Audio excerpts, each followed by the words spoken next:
বাড়িতেই ধোসা বানানোর জন্য ভিজিয়ে রেখেছিলাম 2 কাপ চাল, হাফ কাপ বিউলির ডাল আর এই 2 চামচ মতো ছোলার ডাল।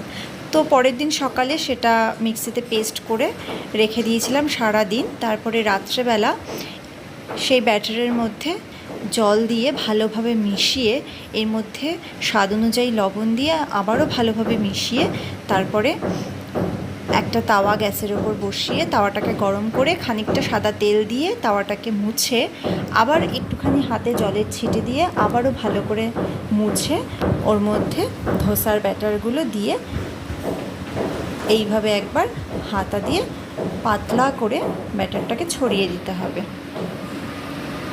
তো আমার তাওয়াটা ছোট, তাই জন্য কিন্তু আমার ধোসাগুলো আমি ছোটই করব। এরপরে ধোসার ওপর থেকে একটা ব্রাশের সাহায্যে খানিকটা সাদা তেল এইভাবে দিয়ে দিতে হবে, তাহলে ধোসাগুলো মুচমুচে হবে। যখন ধোসার কালারটা এইভাবে বোঝা যাচ্ছে চেঞ্জ হয়ে যাচ্ছে, তখন কিন্তু ধোসাটাকে নামিয়ে নিলেই রেডি হয়ে যাবে মুচমুচে বাড়িতেই তৈরি ধোসা।